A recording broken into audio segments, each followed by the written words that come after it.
Everyone good morning, most welcome in Avinash tutorial. जैसे last classes में हमने बताया था कि मैंने लास्ट क्लासेस में आपसे डिस्कस किया था regarding Indian navy matric recruitment MR syllabus के बारे में, और हमने बताया था कि अभी हम लोग एमआर पे ज़्यादा फोकस करेंगे, नेवी एमआर पे। और इस पे जो है फर्स्ट जो 25 क्वेश्चन उसको कैसे हैंडल करना है, क्योंकि मैंने बताया था आपको कि अगर मिनिमम 32 मार्क्स आपके आ गए तो now you are selected in navy. तो इसके लिए पहले फर्स्ट 25 को पहले ग्रिप में अपना ले लें, तो नेक्स्ट जो है वो मार्क्स जो होंगे वो ईजिली आ सकते हैं, क्योंकि बचे हुए 7 to 8 मार्क्स ही रह जाते हैं। तो अगर मेरा पकड़ जो है वो साइंस मैथमेटिक्स में काफ़ी हो जाएगा, तो जो सेकंड पार्ट है जनरल अवेयरनेस, जो 25 क्वेश्चन है उसमें से 10 क्वेश्चन को भी लेना बहुत आसान हो जाएगा। तो इसलिए हम लोग यहाँ पर टोटल 30 प्रैक्टिस सीट करेंगे, इसके पैटर्न को समझेंगे, और इस पैटर्न के बाद हम लोग अलग अलग टॉपिक पे अलग अलग क्वेश्चंस पे हम लोग सॉल्व करेंगे। तो जैसे देखिए पहला क्वेश्चन है, और ये सब सारे क्वेश्चन जो हैं वो रेडी किए गए हैं रिगार्डिंग लास्ट 7 to 8 ईयर्स जो बच्चों का परफॉर्मेंस होता है, और जो नेवी का जो एग्ज़ामिनेशंस होता है, और काफ़ी बच्चों से डिस्कस करके इस पेपर को मैं रेडी कर रहा हूँ। तो इसमें देखते हैं कि पहला क्वेश्चन है, पौधों का शिथिल होना डैश की वजह से होता है। तो इसका करेक्ट ऑप्शन है वाष्पोत्सर्जन। नेक्स्ट है आपका बोविडी ओविस डैश का वैज्ञानिक नाम है। तो करेक्ट ऑप्शन है इसका गाय। चश्मे बनाने में किस कांच का उपयोग किया जाता है? करेक्ट ऑप्शन है क्रुक्स कांच का। बेरियम को आदर्श गैस का इलेक्ट्रॉनिक विन्यास प्राप्त करने के लिए डैश इलेक्ट्रॉन को खोना होता है। करेक्ट ऑप्शन है 2। तो नेक्स्ट आते हैं,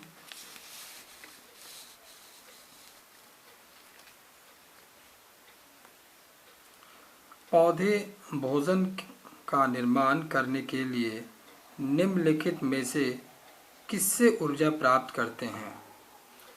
करेक्ट ऑप्शन है आपका सूर्य। न्यूटन के गुरुत्वाकर्षण के नियम के अनुसार वो वस्तुओं के बीच का बल, दो वस्तुओं के बीच का बल डैश होता है। करेक्ट ऑप्शन है उनकी द्रव्यमान के गुणज के समानुपातिक। नेक्स्ट है, ध्वनि निम्न माध्यमों में से किसमें यात्रा नहीं कर सकती? करेक्ट ऑप्शन है निर्वात। निम्नलिखित में से किसका साथ जिगर से होता है? करेक्ट ऑप्शन है आपका पित्त। नेक्स्ट क्वेश्चन है, इलेक्ट्रॉन को प्राप्त करने की प्रक्रिया को कहते हैं?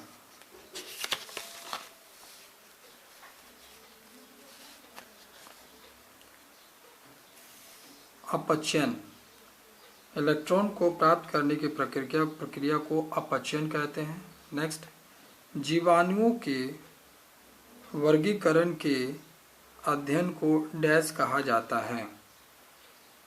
करेक्ट ऑप्शन है टैक्सोनॉमी। नेक्स्ट, निम्नलिखित में से कौन सा एक धनायन नहीं है? करेक्ट ऑप्शन है सल्फेट आयन। नेक्स्ट है, हीमोग्लोबिन डैश का मुख्य घटक है? करेक्ट ऑप्शन है लाल रक्त कोशिकाएं।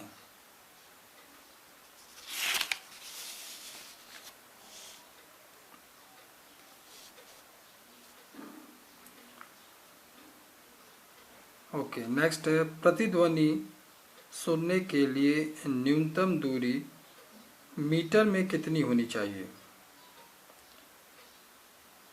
तो करेक्ट ऑप्शन है आपका 17। 6b²। अब यहाँ से देखिए मैथ्स का क्वेश्चन शुरू हो गया। 13 तक 100% आपका साइंस से रहेगा। 13 क्वेश्चन साइंस का रहेगा और रिमेनिंग जो आपका 12 क्वेश्चन जो मैथमेटिक्स से रहेगा। और ये रेशो कभी 12, 13, 13, 12 ऐसे होता है चेंज। 6b² और 24a²b² को विभाजित करने पर इनमें से क्या प्राप्त होता है? मतलब आप इससे इसको भाग दे रहे हैं तो क्या प्राप्त होगा? करेक्ट ऑप्शन है 4b²। इसको सॉल्व कीजिएगा। सॉल्व नहीं होता है कमेंट्स बॉक्स में डालिएगा, उसको हम लोग इंडिविजुअल सॉल्व कर लेंगे। 15 है 1/√cos² a -1 है = x। तो इस x का मान क्या होगा? करेक्ट ऑप्शन है इसका tan a, क्योंकि cosec² a -1 आपका cot² a होता है, स्क्वायर रूट निकल जाएगा तो आपका नीचे cot a रह जाएगा, 1/cot a आपका tan a होता है। नेक्स्ट,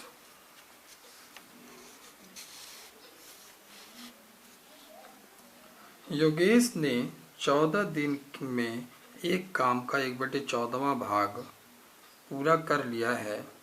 राहुल बचा हुआ काम 56 दिन में पूरा करता है। दोनों मिलकर यह काम कितने दिन में पूरा कर सकते हैं? इसका करेक्ट है 32 दिन में पूरा करेंगे। नेक्स्ट है cosec 3π/4 का मान क्या होगा? करेक्ट ऑप्शन है √2।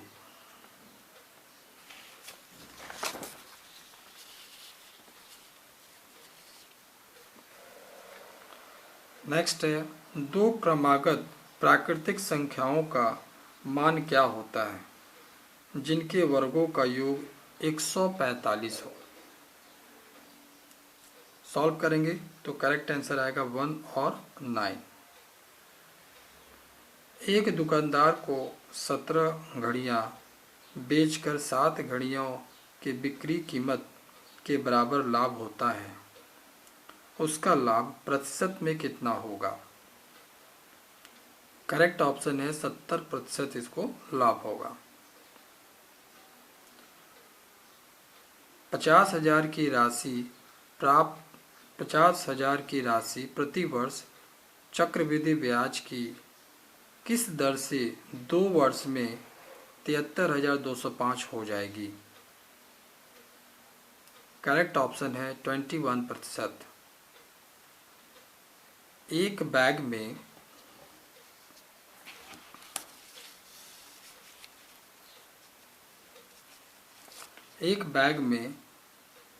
6:3:2 6:3:2 के अनुपात में ₹1.50 10 पैसे के रूप में ₹30.08 है। 50 पैसे के सिक्के की संख्या क्या होगी? क्वेश्चन को अगेन समझाते हैं। एक बैग में 6:3:2 6:3:2 के अनुपात में ₹1.50 और 10 पैसे के रूप में ₹30.80 है। तो 50 पैसे के कितने सिक्के होंगे?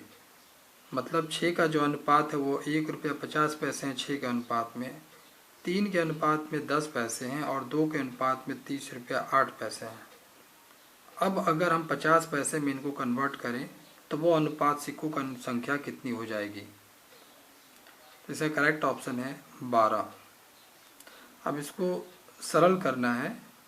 BQ x का पावर 2 a का पावर 4 z का पावर 3 गुना b का पावर 4 x का पावर 3 a का पावर 3 गुना z का स्क्वायर, सबको भागा दिया गया है a का पावर 2 b का पावर 4 z का पावर 3 से।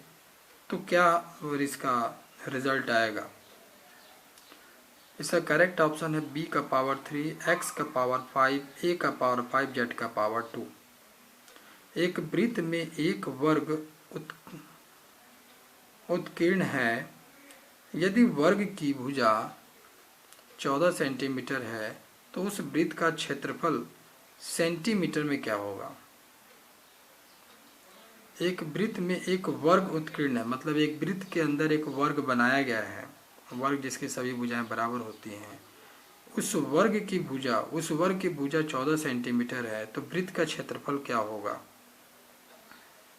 तो इसमें देखिएगा, क्योंकि वर्ग की दोनों भुजा बराबर होती है, उनके बीच का कोण 90 डिग्री का होता है, तो इसकी सहायता से आपको वृत्त का व्यास मिल जाएगा, क्योंकि वृत्त का व्यास जो हो जाएगा 14 का स्क्वायर जो 14 का स्क्वायर, और जब उसको हम लोग स्क्वायर रूट निकाल लेते हैं तो व्यास मिल जाएगा, व्यास से आपको त्रिज्या मिल जाएगी, और त्रिज्या मिल गया तो वृत्त का एरिया मिल जाएगा जो पाई आर स्क्वायर होता है।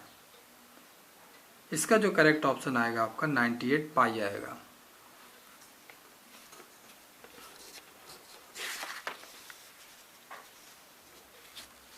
नेक्स्ट क्वेश्चन देखते हैं। 1/5 भागा 1/5 का 1/5, टोटल को डिवाइड किया 1/5 का 1/5 भागा 1/5, इसको सरल करेंगे तो क्या आएगा।